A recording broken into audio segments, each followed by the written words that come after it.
नमस्कार YouTube family मित्रांनो आणि मैत्रिणींनो, प्रेमाची दुनिया या यूट्यूब चॅनलमध्ये तुम्हा सर्वांचं अगदी मनपूर्वक स्वागत आहे. आपल्या सर्व व्ह्यूअर्सना एकच रिक्वेस्ट आहे, प्लीज आपल्या या चॅनलला जास्तीत जास्त सबस्क्राईब करा. तुम्हा सर्वांच्या सपोर्टची आपल्या या चॅनलला गरज आहे, त्यामुळे प्लीज नक्की सपोर्ट करा. चला तर मग वळू आपल्याच्या भागाकडे. अमृतसर. आज हवेलीमध्ये पहाटेपासूनच लगबग सुरू होती.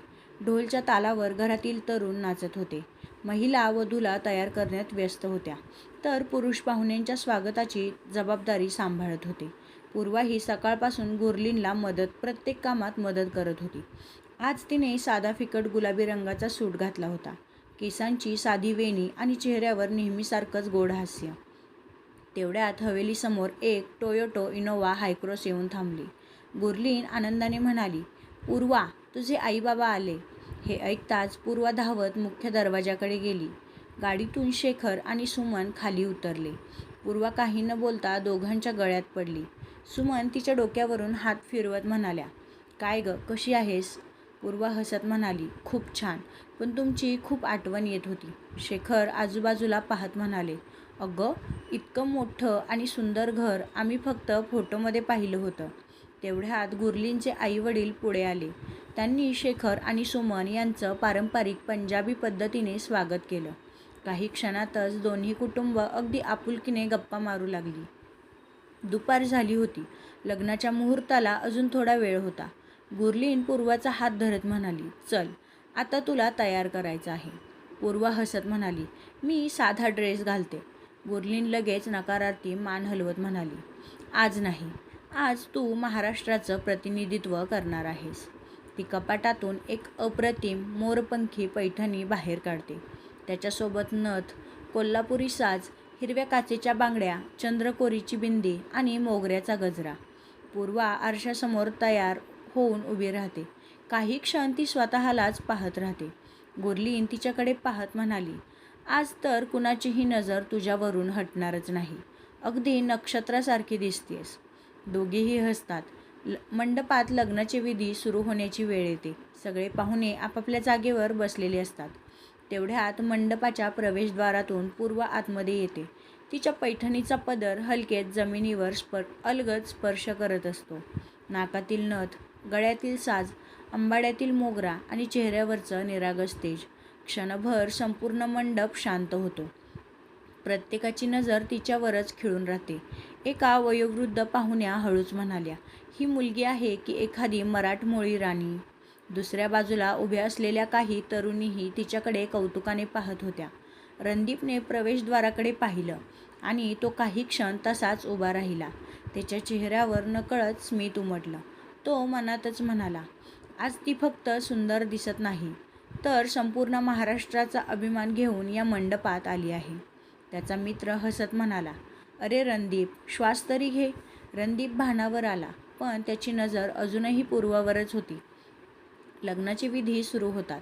मंडपात मंत्रोच्चार सुरू असतात. रणदीपचे आजोबा थोडा वेळ बाहेर ताजी हवा घेण्यासाठी उठतात. तेवढ्यात सजावटीचा उभारलेला मोठा लोखंडी लाईट ट्रस वाऱ्यामुळे हलू लागतो.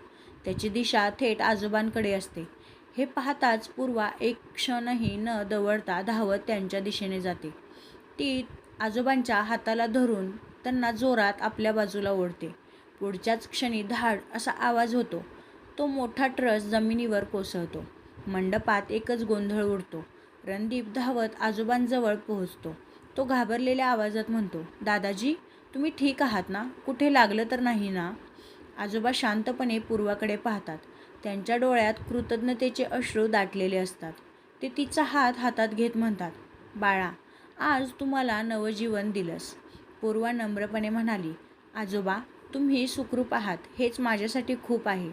आजोबा प्रेमाने तिच्या डोक्यावर हात ठेवतात आणि त्याच क्षणी त्यांच्या मनात एक विचार पक्का होतो. हीच मुलगी एक दिवस संधू घराण्याची सून झाली पाहिजे. दूर उभा असलेला रणदीप पूर्वाकडे पाहत असतो. आज त्याच्या मनात फक्त तिच्याबद्दलचं आकर्षण नव्हतं, तर अपार आदर देखील निर्माण झाला होता. लाईट ट्रस कोसळण्याच्या घटनेनंतर काही वेळ वातावरणात तणाव पसरला होता. सुदैवाने कोणालाही दुखापत झाली नव्हती. पूर्वामुळे रणदीपचे आजोबा सुखरूप असल्याचं पाहून संपूर्ण संधू कुटुंबाने सुटकेचा निश्वास सोडला. काही वेळाने लग्नाचे विधी पुन्हा सुरू झाले. मंत्रोच्चाराच्या साक्षीने गुरलींच्या भावाचं आणि वधूचं लग्न आनंदात पार पडलं. सगळ्यांनी नवदाम्पत्यावर फुलांचा वर्षाव केला. टाळ्यांच्या गजरात दोघांनाही शुभेच्छा दिल्या गेल्या. संध्याकाळी वधूच्या विदाईची वेळ आली. वधूच्या आईवडिलांच्या डोळ्यात अश्रू होते. गुरलीन पुढे जाऊन तिच्या नव्या वहिनीचा हात हातात घेत म्हणाली, आतापासून हे घर तुझंही आहे. कोणाचीही भीती वाटून घेऊ नकोस. वहिनी हसत गुरलीनला मिठी मारते. पूर्वा ते दृश्य पाहून हसत म्हणाली, तुझी वहिनी खूपच नशीबवान आहे. तिला एवढं प्रेम करणारी नणंद मिळाली आहे. गुरलीन हसत म्हणाली, आणि मला माझ्यासारखीच एक मैत्रीण. दोघीही हसतात. रात्री हवेलीच्या मोठ्या दिवाणखान्यात दोन्ही कुटुंब निवांत बसलेली असतात. लग्न यशस्वीपणे पार पडल्यामुळे सगळ्यांच्या चेहऱ्यावर समाधान असतं. रणदीपचे आजोबा हळूहळू उठतात. ते शेखर आणि सुमनकडे पाहत म्हणतात, आज मला तुमच्याशी मनापासून एका गोष्टीबद्दल बोलायचं आहे. सगळे त्यांच्याकडे पाहू लागतात. आजोबा पुढे म्हणतात, या काही दिवसात पूर्वाने या घरात ज्या पद्धतीने सगळ्यांची मनं जिंकली आणि आज माझा जीव वाचवला, त्यानंतर मला एक गोष्ट मनापासून वाटते. क्षणभर ते पूर्वाकडे पाहतात आणि मग एक खोल श्वास घेत बोलू लागतात. जर तुम्हा सर्वांना योग्य वाटलं तर आम्हाला पूर्वाला आमच्या संधू घराण्याची सून बनवायचं आहे. क्षणभर संपूर्ण दिवाणखान्यात शांतता पसरते. शेखर आणि सुमन एकमेकांकडे पाहतात. गुरलींच्या चेहऱ्यावर आनंद स्पष्ट दिसत होता. रणदीप मात्र शांतपणे पूर्वाकडे पाहत असतो. पूर्वा हळूच उठते. ती आधी रणदीपच्या आजोबांसमोर हात जोडते आणि मग नम्रपणे म्हणते, आजोबा, तुमचा माझ्यावरचा विश्वास आणि प्रेम माझ्यासाठी खूप मोठी गोष्ट आहे. ती क्षणभर थांबते. पण मला आज या प्रस्तावाला होकार देता येणार नाही. सगळे शांत होतात. पूर्वा पुढे म्हणते, लहानपणापासून मी एकच स्वप्न पाहिलं आहे, पत्रकार बनायचं, स्वतःच्या कर्तृत्वावर नाव कमवायचं. माझं ते स्वप्न पूर्ण होण्याआधी मी लग्नाचा विचार करू शकत नाही. म्हणून कृपया माझ्या निर्णयाचा गैरसमज करून घेऊ नका. इतक्यात रणदीप उठतो. तो आजोबांकडे पाहत शांतपणे म्हणतो, दादाजी, पूर्वा जे बोलली ते अगदी योग्य आहे. तो पुढे म्हणतो, स्वप्न पूर्ण करण्याचा अधिकार प्रत्येकाला आहे. तिच्या निर्णयाचा आपण आदर केला पाहिजे. पूर्वा त्याच्याकडे पाहते. तिच्या चेहऱ्यावर हलकंसं स्मित उमटतं. आजोबा दोघांकडे पाहून हसतात. ते म्हणतात, आज मला 2 गोष्टींचा अभिमान वाटतो. एक, पूर्वाने तिचं स्वप्न निवडलं आणि दुसरं, रणदीपने तिच्या स्वप्नाचा आदर केला. ते विषय तिथेच थांबवतात. कोणावरही कोणताही दबाव टाकला जात नाही. रात्री उशिरा रणदीप हवेलीच्या अंगणात एकटाच उभा होता. आकाशात चंद्र शांतपणे चमकत होता. तेवढ्यात आजोबा त्याच्या शेजारी येतात. ते हसत म्हणतात, तू काही बोलला नाहीस, पण तुझे डोळे सगळं काही बोलून गेले. रणदीप हलकंसं हसतो. आजोबा त्याच्या खांद्यावर हात ठेवून म्हणतात, जर एखाद्या नात्याचा पाया आदरावर उभा असेल तर योग्य वेळ आली की ते नातं स्वतःच आपला मार्ग शोधतं. रणदीप शांतपणे मान डोलावतो. दुसऱ्या मजल्यावरील बाल्कनीत उभी असलेली पूर्वा हे दृश्य पाहत होती. तिच्या मनात पहिल्यांदाच एक विचार येतो, हा माणूस माझ्या स्वप्नांच्या आड येत नाही, उलट त्यांचा आदर करतो. त्या विचारासोबतच तिच्या चेहऱ्यावर एक हलकंसं स्मित उमटतं. लग्नाला 8 दिवस झाले होते. अमृतसरमधील आनंदाचे दिवस आता सुंदर आठवणी बनले होते. पूर्वा आईवडिलांसोबत साताऱ्यात परतली होती. पुन्हा एकदा तिचं आयुष्य जुन्या लयीत आलं होतं. सकाळी अभ्यास, दुपारी पत्रकारितेच्या प्रवेश परीक्षेची तयारी आणि संध्याकाळी शेखर यांच्या कामात थोडी मदत. पण कधीकधी अमृतसरमधील ते दिवस तिच्या आठवणीत नकळत डोकावून जायचे. दुसऱ्या बाजूला रणदीपही आपल्या कामात व्यस्त होता. पण ऑफिसमधल्या टेबलावर ठेवलेला अमृतसरच्या लग्नाचा ग्रुप फोटो पाहिला की त्याची नजर नकळत पूर्वावर जाऊन थांबायची. तो हलकसा हसायचा आणि पुन्हा कामाला लागायचा. एके सकाळी शेखर यांच्या घरासमोर एक गाडी येऊन थांबली. घराची बेल वाजली. दरवाजा उघडताच समोर रणदीपचे आजोबा उभे होते. त्यांच्यासोबत रणदीपही होता. शेखर आनंदाने म्हणाले, अरे तुम्ही अचानक? आजोबा हसत म्हणाले, साताऱ्यात काम होतं, म्हटलं तुमची भेटही घेऊन जावी. सुमनने त्या दोघांचं मनापासून स्वागत केलं. पूर्वा हॉलमध्ये आली. ती हसत म्हणाली, नमस्कार आजोबा. आजोबा प्रेमाने म्हणाले, कशी आहेस बाळा? पूर्वा हसून म्हणाली, खूप छान. रणदीप आणि पूर्वाची नजरानजर झाली. दोघांनीही फक्त हलकंसं स्मित केलं.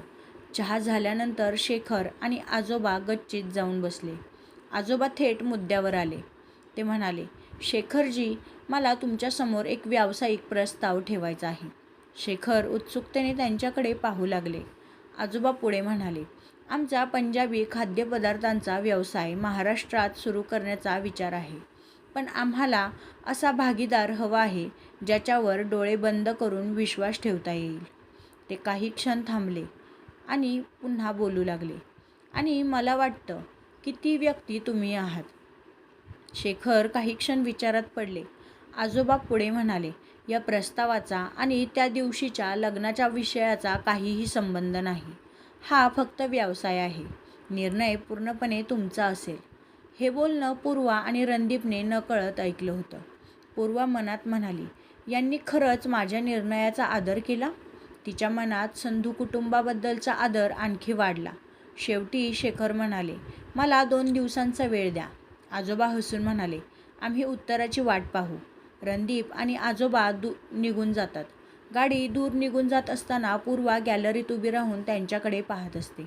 रणदीपही गाडीच्या मिररमधून तिलाच पाहत होता. दोघेही शांत होते, पण त्यांच्या नजरा खूप काही दर्शवत होत्या. दोघांच्याही चेहऱ्यावर एकच प्रश्न होता, हा फक्त योगायोग होता की त्यांच्या नव्या नात्याची सुरुवात? सकाळची वेळ होती. शेखर त्यांच्या ऑफिसमध्ये बसले होते. समोर रणदीपच्या आजोबांनी दिलेल्या व्यवसायाच्या प्रस्तावाची फाईल उघडी होती. ते पुन्हा एकदा प्रत्येक अट काळजीपूर्वक वाचत होते. तेवढ्यात सुमन 2 कप चहा घेऊन आतमध्ये आल्या. त्या शेखरसमोर बसत म्हणाल्या, काय ठरवलंत? शेखर हलकंसं हसले. मन होकार देतंय, पण इतक्या मोठ्या व्यवसायाची जबाबदारी स्वीकारताना विचार तर करावाच लागेल ना. सुमन शांतपणे म्हणाल्या, माणसांवरचा विश्वास पैशांपेक्षा मोठा असतो आणि मला वाटतं संधू कुटुंब विश्वास ठेवण्यासारखं आहे. शेखर काही क्षण विचारात पडले. तर दुसऱ्या बाजूला पूर्वा तिच्या खोलीत लॅपटॉपवर पत्रकारितेच्या प्रवेश परीक्षेची तयारी करत होती. अचानक तिचा फोन वाजला. स्क्रीनवर गुरलीनचं नाव झळकलं. पूर्वाने लगेच फोन उचलला. गुरलीन आनंदाने म्हणाली, काय माझी आठवण येते की नाही? पूर्वा हसत म्हणाली, दररोज. दोघीही बराच वेळ गप्पा मारत राहिल्या. गुरलीन अचानक म्हणाली, तुला माहीत आहे का, आजोबा आणि रणदीप तुझ्या घरी गेले होते. पूर्वा शांतपणे म्हणाली, हो ठाऊक आहे. गुरलीन उत्सुकतेने विचारते, मग काय ठरलं? पूर्वा हसत म्हणाली, अजून काही नाही. बाबा विचार करत आहेत. गुरलीन म्हणाली, मला खात्री आहे दोन्ही कुटुंब एकत्र आली तर खूप छान होईल. पूर्वा विषय बदलत म्हणाली, बरं ते सोड, मला सांग तुझी नवीन वहिनी कशी आहे? दोघीही पुन्हा हसू लागल्या. संध्याकाळी शेखर यांनी रणदीपच्या आजोबांना फोन केला. नमस्कार, ते म्हणाले. आजोबा हसत म्हणाले, काय निर्णय झाला का? शेखर आत्मविश्वासाने म्हणाले, हो, तुमचा प्रस्ताव आम्हाला मान्य आहे. फोनच्या दुसऱ्या बाजूला काही क्षण शांतता होती.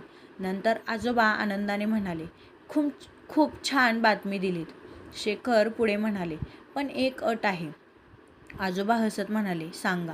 शेखर म्हणाले, हा व्यवसाय 2 भागीदारांचा नसेल, तर 2 कुटुंबांच्या विश्वासाचा असेल. आजोबा आनंदाने म्हणाले, मला देखील हेच शब्द ऐकायचे होते. 2 दिवसांनी साताऱ्याच्या औद्योगिक परिसरात नवीन जागेची पाहणी सुरू होते. रणदीप, त्याचे आजोबा आणि शेखर एकत्र जागा पाहत होते. शेखर म्हणाले, ही जागा उत्पादन युनिटसाठी योग्य ठरेल. रणदीप आजूबाजूला पाहत म्हणाला, आणि समोरचं ऑफिस प्रशासनासाठी.